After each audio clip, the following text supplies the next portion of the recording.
주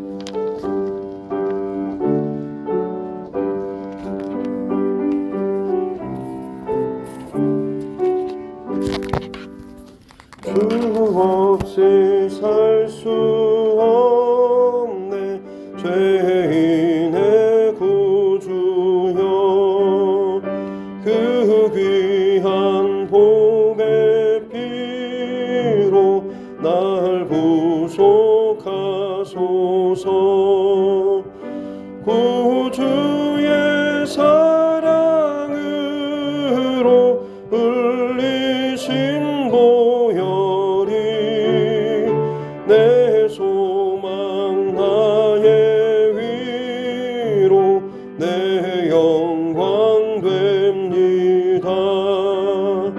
주 없이 살 수 없네 나 혼자 못 서리 힘없고 부족하며 지혜로 없도다. 내 주는 나의 생명 또 나의 힘이라 주님을 의지하여 지혜를 얻으리. 주 없이 살 수 없네 내 주는 아신다. 내 영의 깊은 간구 마음의 소원을 주밖에 나의 마음 네 알아주리요. 내 마음 위로하사 평온케 하시네. 주 없이 살 수 없네 세월이 흐르고 이 깊은 고독 속에 내 생명 끝나도 사나운 풍랑일 때 날 지켜주시니 내 곁에 계신 주님 늘 힘이 됩니다.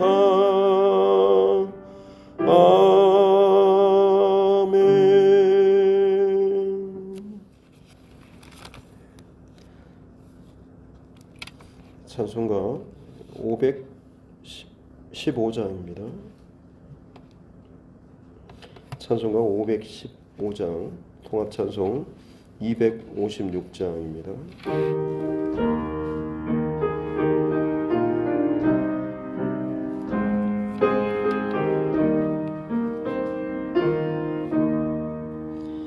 눈을 들어 하늘 보라 어지러운 세상 중에 곳곳마다 상한 영의 탄식 소리 들려온다. 빛을 잃은 많은 사람 길을 잃고 헤매이며 당자처럼 귀진하니 믿는 자여 어이할고 눈을 들어 하늘 보라 어두워진 세상 중에 외치는 자 많고 많은 생명수는 말라서라.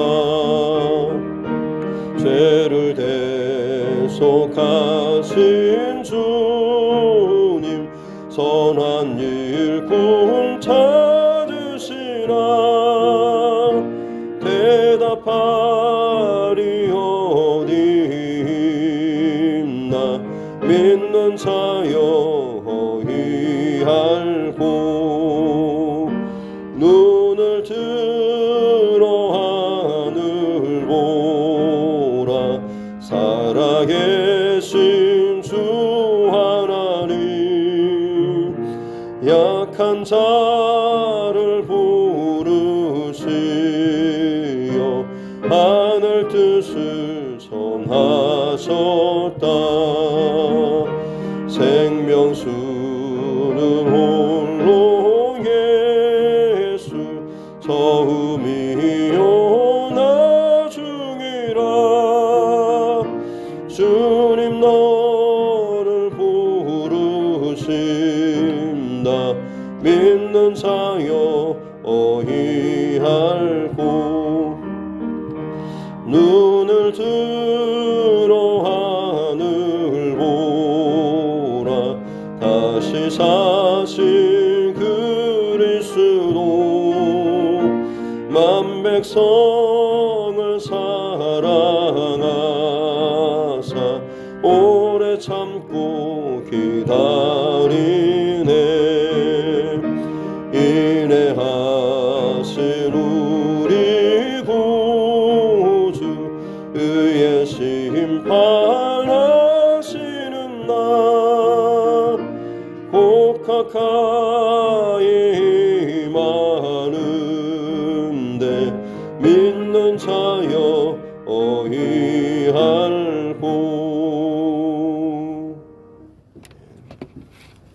하나님 말씀 마태복음 11장입니다.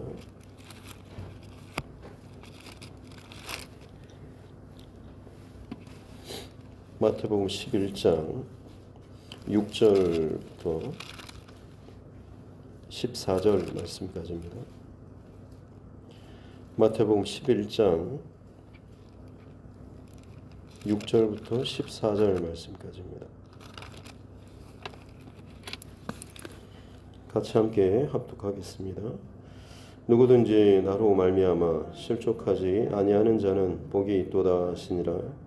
그들이 떠나매 예수께서 무리에게 요한에 대하여 말씀하시되 너희가 무엇을 보려고 광야에 나갔더냐 바람에 흔들리는 갈대냐 그러면 너희가 무엇을 보려고 나갔더냐 부드러운 옷 입은 사람이냐 부드러운 옷을 입은 사람들은 왕궁에 있느니라.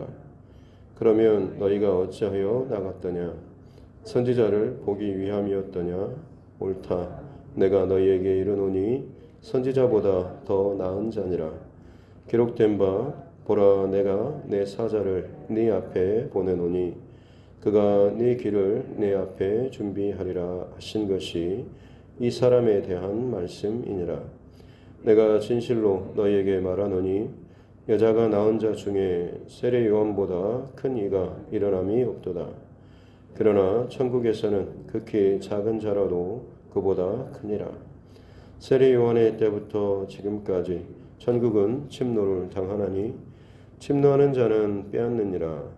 모든 선지자와 율법이 예언한 것은 요한까지니 만일 너희가 즐겨 받을진대 오리라 한 엘리야가 곧 이 사람이니라. 아멘. 가슴에 손을 얹고 따라 선포하겠습니다. 하나님은 나를 사랑하십니다. 나는 그 사랑 안에 있습니다. 하나님께서 오늘 나에게 말씀하실 것입니다. 나의 마음은 하나님을 향해 열려 있습니다. 아멘. 예수님께서 복음을 증거하시면서 일어나게 될 상황들에 대해서 제자들을 파송하실 때 또 거절하기도 하고 심한 경우에는 핍박과 또 박해와 심지어 죽임까지도 당할 수도 있다라고 하는 것. 하지만 머리털까지 세심 받으시는 하나님께서 너희를 지극한 하나님의 사랑으로 또 함께 하실 것이다 라고 말씀을 하시면서 내가 이 세상에 검을 주러 왔다라고 하면서 심지어 혈연 관계 부모와 자식 간에도 서로 다투고 싸우는 일들이 있을 것이다. 복음 때문에 그렇다고 하는 거죠. 왜냐하면 혈연 관계뿐만 아니라 혈연보다 더 진한 죄의 관계, 죄의 욕심으로 매여 있게 되면 결국 이 세상은 심판의 혹은 죽음의 자리로 갈 수밖에 없는데, 예수님께서는 그것을 끊어낼 수 있는 유일한 하나님 나라의 바로 이 복음, 이것이 검을 이 땅에 가지고 오셨다라고 하는 그런 말씀에 계신 것이죠. 그렇게 여러 마을을 돌아다니시면서 제자들과 함께 복음을 증거하고 있는데, 감옥에 갇혀있던 세례 요한이 제자들을 보내서 예수님께 질문을 합니다. 당신이 정말 메시아가 맞습니까? 라고 하는 질문이죠. 왜냐하면 세례 요한이 기대했던 예수님의 모습은 이스라엘 백성들이 그토록 기다렸던 구약의 메시아로서의 사역을 하는 것이었습니다. 이스라엘의 회복은 다른 것이 아니라 늘 외세의 침략 혹은 나라를 빼앗기고 포로로 살고 있는 이스라엘 백성들에게 독립, 그리고 예전에 다윗과 솔로몬 왕의 시절처럼 주변의 모든 나라들이 두려워 떨 만큼 강력한 어떤 위상을 떨치는 그런 하나님의 나라의 회복을 기대했기 때문이죠. 예수님께서는 중앙 무대도 아니고 늘 변두리만 돌아다니면서, 그것도 가난하고 혹은 병들고 혹은 세리와 죄인들, 이런 사람들을 만나고 다녔기 때문에 그렇습니다.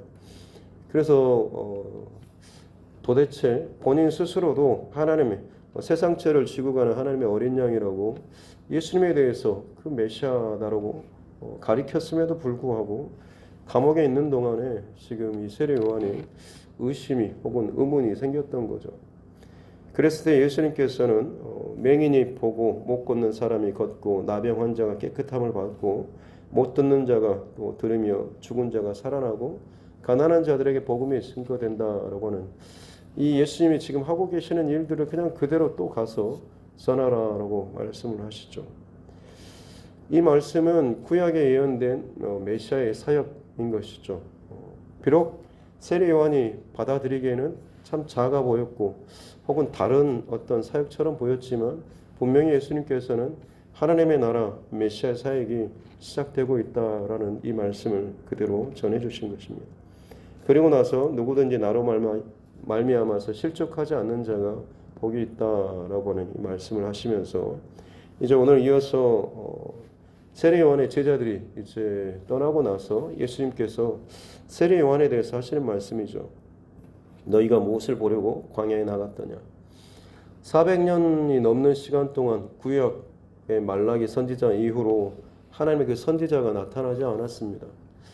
결국 이스라엘 백성들, 이스라엘은 나라가 망하고 포로로 끌려가고 세계 역사의 그 여동치는 속에서 그야말로 이쪽 저쪽 큰 나라들의 포로로 이리저리 휘둘리는 그런 상황이었죠. 나라를 세워본다고 했지만 또다시 빼앗기고 또다시 성전이 무너지고 하는 참 비참한 그런 일들을 당했습니다. 그런데 그 어둠의 혹은 침묵의 시간이 끝나고 하나님께서 나중에 이 메시아가 올 것이다라고 하는 것, 그리고 그 이전에 엘리야는 죽음을 보지 않고 하늘로 올라갔지 않습니까? 말라기 선지자가 다시금 하나님의 그 메시아 이스라엘을 회복시킬 그 메시아가 오실 때에 그 전에 엘리야를 먼저 보내시겠다라고 하는 예언의 말씀을 합니다. 그래서 사람들은 그 엘리야가 누굴까라고 하는 것을, 과연 하나님의 선지자가 언제 일어날까라고 했는데, 바로 세례 요한이 광야에서 크게 소리를 외치는 거죠. 얼마나 많은 사람들이 놀라고 또 기대하고 하는 마음이 있었겠습니까? 그래서 세례 요한이 사역하는 광야로 다 몰려 나간 거죠. 아마 그에게 하나님의 말씀을 듣고자 하는 사람도 있었겠지만, 도대체 그 사람이 어떤 사람인가 구경하러 나간 사람들도 분명히 있었을 겁니다. 그래서 예수님께서 지금 세례 요한에 대한 말씀을 하는 거죠. 너희가 무엇을 보려고 광야에 나갔더냐? 바람에 흔들리는 갈대냐? 그곳에 있는 그 강가에 있는 갈대 많았겠죠. 근데 세례 요한이 갈대냐라고 예수님께서 질문하신 겁니다.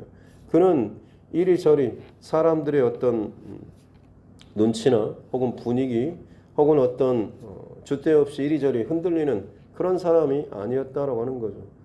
그런 갈대를 보려고 그렇게 흔들리는 세례 요한을 보려고 갔냐? 세례 요한은 결코 그런 사람이 아니다라고 하는 거죠. 하나님의 선지자로서 구약의 모든 것들의 최종 마지막 선지자로서 하나님 나라에 대해서 증거한 자고, 그리고 하나님의 마음을 가감없이 쏟아부었던, 자기에게 나오는 자들에게 두려움 없이 하나님의 그 말씀 회개하라라고 하는, 도끼가 그 나무 뿌리에 찍혔다 곧 다다랐다라고 하는 것처럼 심판이, 하나님의 그 심판이 임박했다라고 하면서, 심지어 왕조차도 꾸짖었던, 결국 그로 인해서 감옥에 갇히긴 했지만 그 정도로 단호하게 세례 요한은 이리저리 어떤 타협하거나 사람들과 어떤 그런 눈치를 보는 그런 사람이 아니었다라고 하는 거죠. 8절에 그러면 너희가 무엇을 보려고 나갔다냐? 부드러운 옷 입은 사람이냐? 아주 값비싼 옷을 입은 걸친 사람이냐라고 하는 거죠. 세례 요한은 그런 사람이 아니다라고 하는 거죠.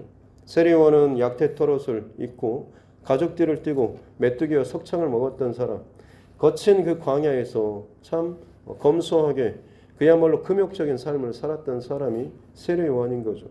그래서 부드러운 옷을 입은 사람은, 사치하는 사람들은 사실 왕궁에 있지 않냐라고 하는 거죠.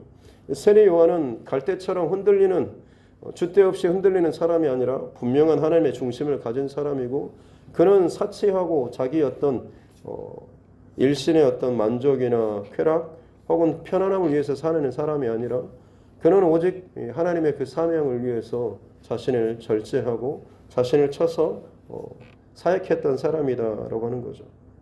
그래서 너희가 어찌하여 나갔다냐? 선지자를 보기 위함이냐? 그렇다라고 하는 거죠.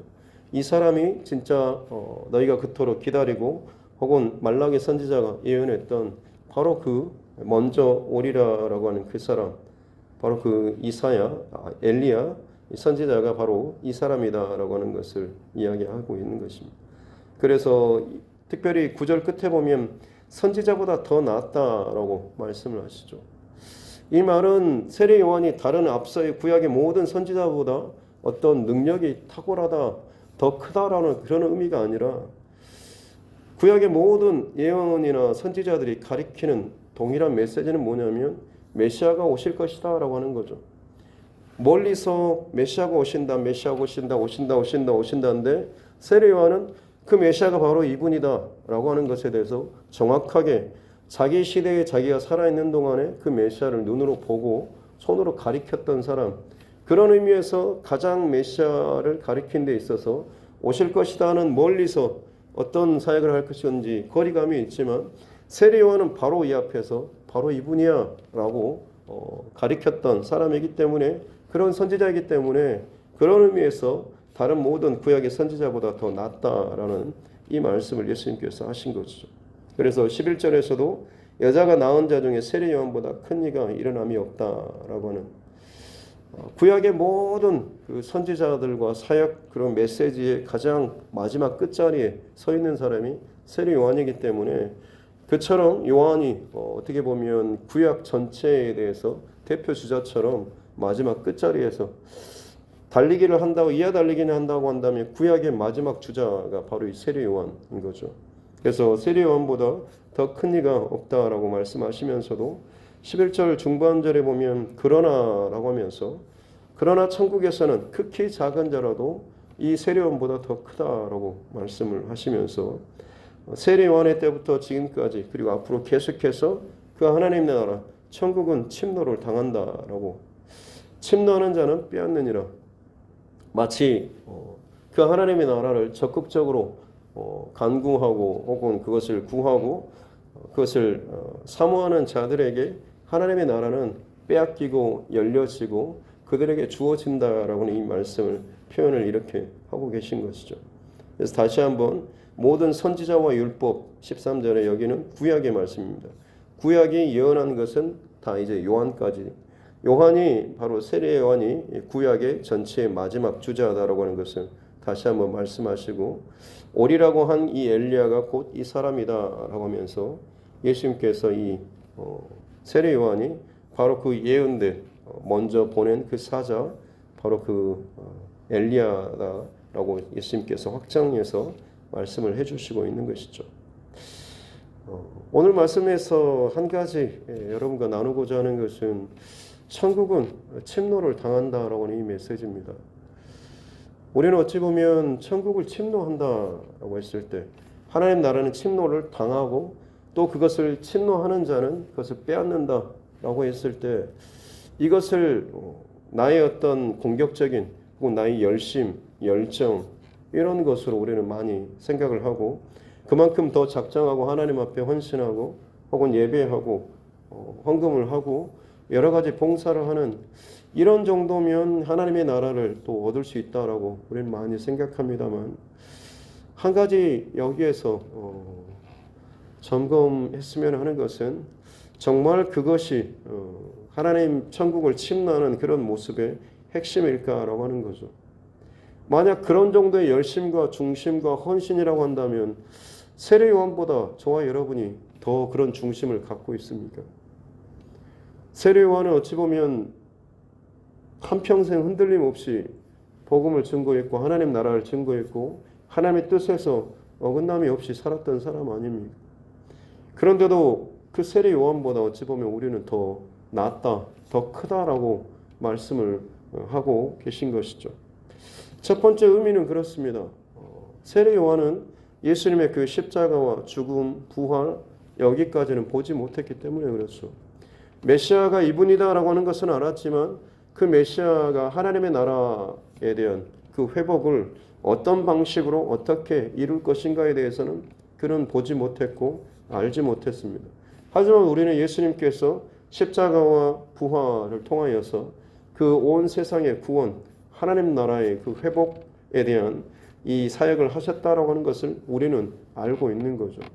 그런 의미에서 우리가 어떻게 보면 참 사역적인 부분이나 이런 능력적인 부분에서는 약하지만 훨씬 더 우리는 분명하게 예수님의 그 사역에 대해서 방향에 대해서 혹은 행하시는 그 일들에 대해서 우리는 잘 알고 나서 그것을 믿고 나서 우리는 지금 신앙생활을 하고 있기 때문에 어찌 보면 세례 요한보다 더 큰 자로서 하나님 나라에서 인정을 받을 수가 있는 거죠. 또 다른 하나는 사실 이 부분이 더 여러분과 나누고 싶은 것인데요. 세례 요한이 지금 의심을 할 수밖에 없었던 것은 본인이 생각했던 메시아의 그런 모습과 예수님이 지금 행하고 있는 것이 좀 맞지 않았기 때문에 그렇죠. 천국이 침노를 당한다라고 했을 때 사실 이 가장 또 본질적인 핵심의 그 의미는 예수님으로 말미암아서 실족하지 않는 예수님께서 직접 말씀하셨던 누구든지 나로 말미암아 실족하지 않은 자가 복이 있다라고 하는 이 말씀입니다. 어떤 선교사님이 미개한 그런 종족에 가서 선교 사역을 하시는데 어느 날 그 마을에 그 할아버지 무당이라고 할 수 있죠. 그 부족에 그 사람이 악령에게 제사를 드리면서 돼지를 제물로 바쳤는데 어느 집에 6살 아이가 돼지 귀를 잘라가지고 그걸 가지고 놀고 있었습니다.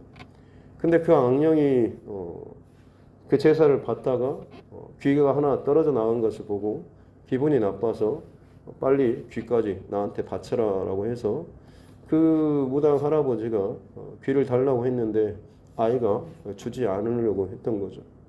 어른들 같으면 당연히 좋겠지만 애들은 또 그것을 가지고 장난을 또 재밌게 놀고 있었기 때문에 주지 않았는데 그 악령이 이제 화가 나서 그 아이를 친 것이 갑자기 애가 병이 들어가지고 열이 엄청나게 오르고 상태가 좋지 않았습니다. 그래서 이제 이 가정에서 이 악령에 지금 고통받는 이 아이를 이 선교사님한테 데리고 와서 기도해 달라고 이야기한 거죠. 그래서 이 선교사님과 그 교회 성도님들이 같이 모여가지고 철야를 하면서 기도를 했습니다. 하루가 지났는데 차도가 없습니다.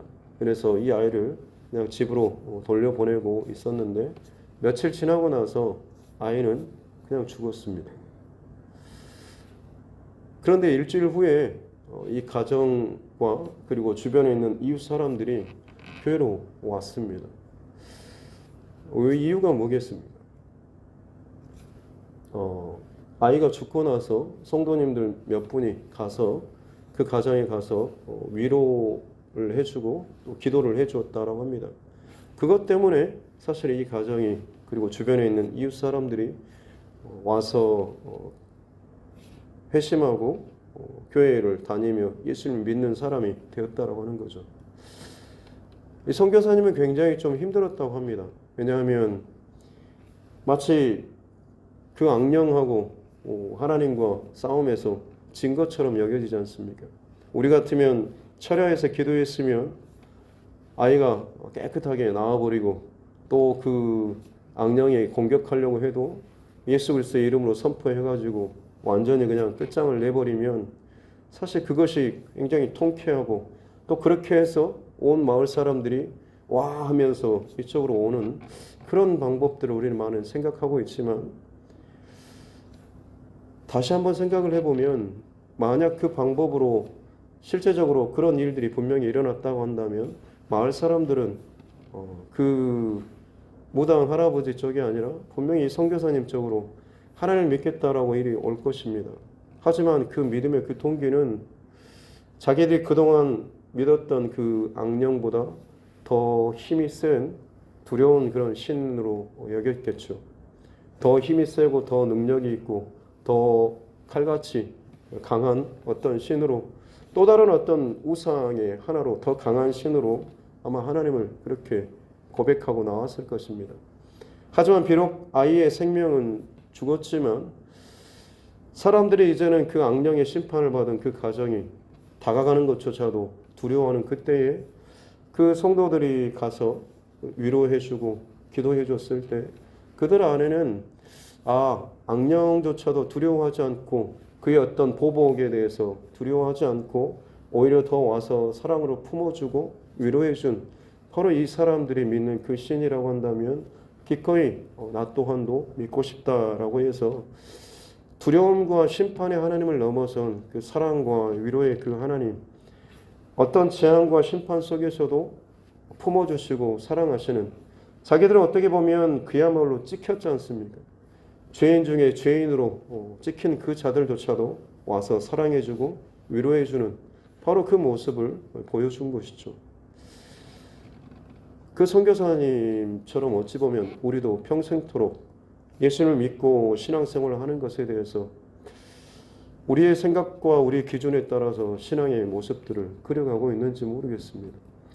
세례 요한에 대해서 칭찬하고 있지만 그가 생각했던 예수님의 모습이 아니었을 때 그는 맞습니까? 라고 하면서 제자들을 보냈지 않습니까? 그래서 예수님께서 나로 말미암아 실족하지 않는 자가 복이 있다라고 말씀하신 것은 믿음의 여정을 가는 동안에 내가 생각하는 내가 그리는 어떤 결과가 아니라고 할지라도 그럼에도 불구하고 하나님을 향한 그 믿음의 중심이 흔들리지 않는 것이 참된 복이고 참된 믿음의 삶 또한 신앙이다라고 하는 것을 말씀해 주시면서 천국은 침노하는 자가 빼앗는다라고 하는 것도 마찬가지 맥락에서 내가 뭔가를 열심히 해서 그것을 얻어내고 그려가는 것이 아니라 하나님 중심으로 하나님이 일하시는 것에 대해서 기꺼이 내가 기대하고 내가 바라는 방법조차도 내려놓을 수 있는 어떤 상황 속에서도 항상 하나님의 뜻과 마음과 중심을 구할 수 있는 사람, 또 그것이 내가 원하는 그림은 아니라고 할지라도 기꺼이 순종하고 따라갈 수 있는 그런 중심이 있는 사람이 진정 하나님의 나라 천국을 침노하는 자라고 하는 그런 의미가 아니겠습니까? 사순절을 지나면서 지난주 월요일부터 저희는 가정예배를 계속해서 좀 드리고 있습니다. 밤 11시 모여서 드리고 있는데요. 큐티 책을 가지고 같이 좀 나누고 있습니다. 아이들에게 같이 이거 하루하루 나누면서 질문을 많이 합니다. 기도하는 것은 그겁니다. 예수 믿고 너희들 기도하면 뭔가 좀 성공하고 잘 되고 잘 풀릴 것이다. 혹은 예배하는 습관을 너희가 잘 가졌으면 좋겠다. 이런 마음은 사실은 있긴 있지만 그것은 핵심은 아닙니다. 아이들이 가정 예배를 드리는 동안에 가졌으면 하는 것은 세상을 살아가는 동안에 예수님 중심과 마음을 그들 안에 가졌으면 하는 것입니다. 왜냐하면 내가 기도하는 대로 이루어진다라고 하는 것은 사실은 실패할 가능성이 많지 않습니까? 내가 열심히 금식하고 열심히 철야하고 기도했는데 시험에 떨어질 수 있습니다. 혹은 어떤 문제에 어긋날 수가 있지 않습니까?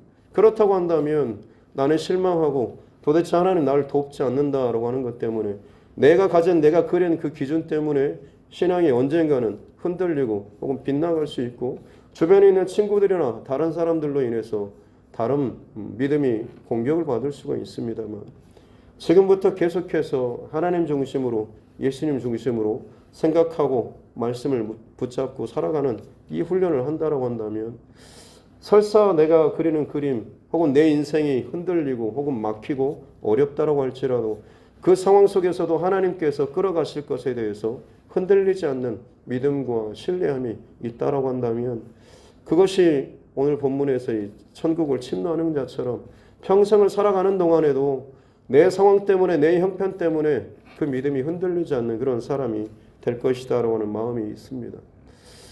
사순절을 지나는 동안에 저와 여러분 안에도 마찬가지 고백과 또 믿음의 싸움이 있었으면 좋겠습니다.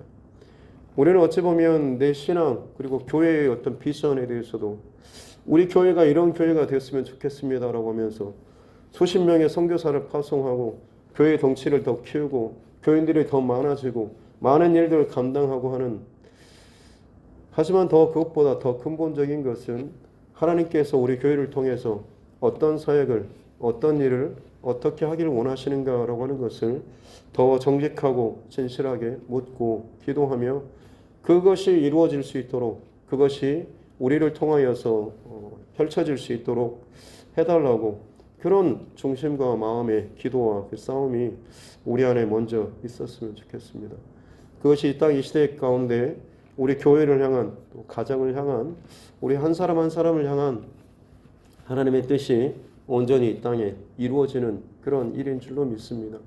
오늘 이 하루를 살아가는 동안에도 천국은 침노를 당한다라고 하는 이 말씀 단순히 내가 열심을 내는 그 정도가 아니라 하나님께서 내게 원하시는 그 길들을 위해서 우선순위를 놓치지 않고 살아갈 수 있는 저와 여러분 모두가 될 수 있기를 주님의 이름으로 축복합니다.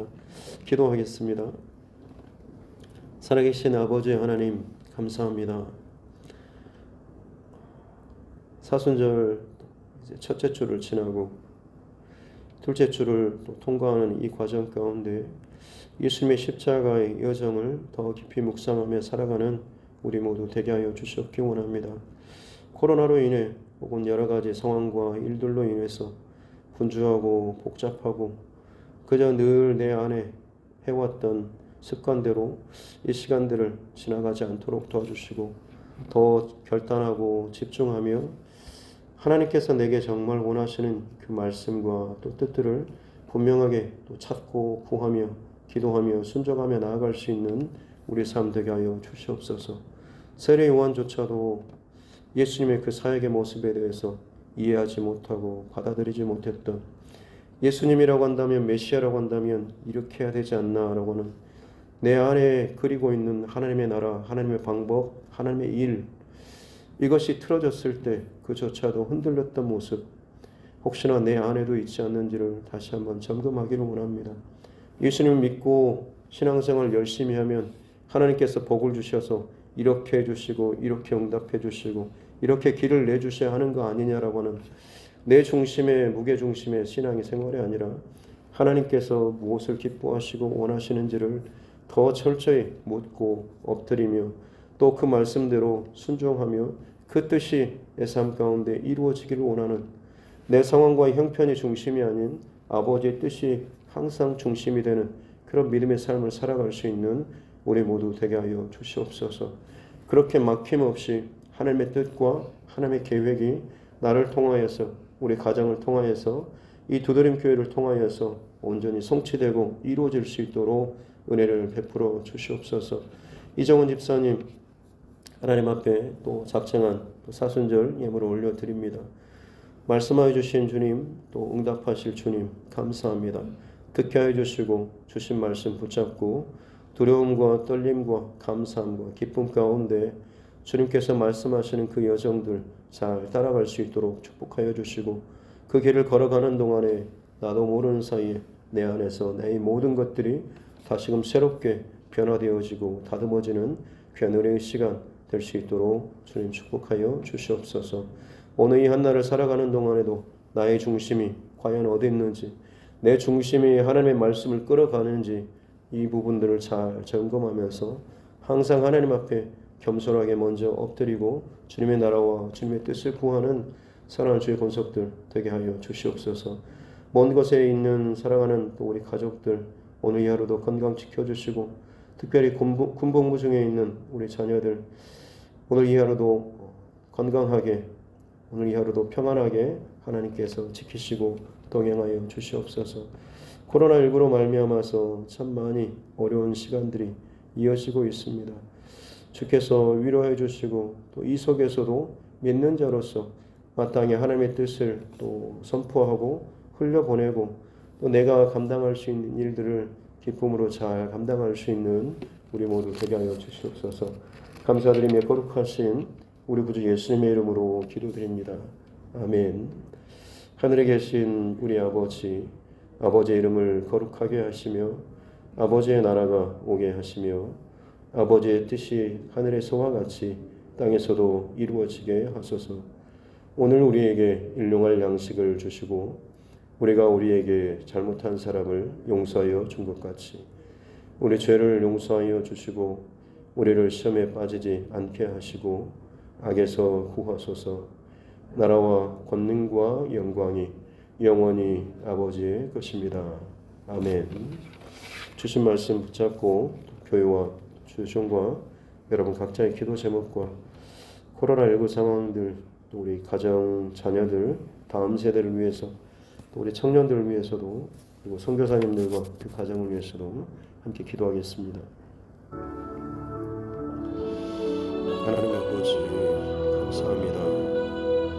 오늘 하루도 하나님께서 허락하여 주신 생명의 또 첫 시간을 예배할 수 있도록 또 하나님의 말씀을 또 우리 안에 새기고 그 앞에서 내가 지금 어떤 삶과 중심을 가지고 있는지를 또 점검할 수 있는 귀한 시간 주시니 감사합니다. 예수를 믿고 또 하나님의 통치와 하나님 나라를 바라보는 우리 삶, 혹시나 그 안에 나의 중심된 모습이 있지는 않은지 돌아보게 도와주시옵기 원합니다. 늘 복받기 위해서 하나님의 또 은혜를 받는다라고 하면서도 그 중심에는 보이지 않게 내가 그리는 나의 인생의 그림과 또 주권을 내가 붙잡고 내가 그것을 끌려가려고 하는, 혹은 내 뜻대로 내 원대로 하고자 하는 마음들이 있지는 않습니다. 진정 바른 신앙, 또 깨끗한 신앙, 살아있는 신앙, 또 하나님께서 기뻐하시는 신앙은 하나님 중심으로 하나님 뜻대로 되어지는 그 일 가운데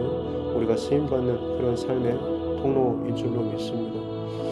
하나님의 사람들이 끊임없이 부름받고 세워지고 다듬어지면서 그들 안에 정말로 온전하게 지켜졌던 것은 내가 그리는 내 방법과 혹은 나의 인생의 편안함과 성공과 잘됨과 내 뜻이 이루어지는 것보다는 하나님께서 나를 통하여서 무엇을 어떻게 드러내시려고 하는지 그 가운데 쓰임받는 그 한 삶의 한 조각이라도 한 절이라도 하나님의 뜻을 드러내는 귀한 통로로서 쓰임받고 살아가는 것이 진정한 그리스도인으로서 이 땅 가운데 살아가는 참 복되고 또 하나님의 그 은혜를 누리는 삶인 줄로 믿습니다.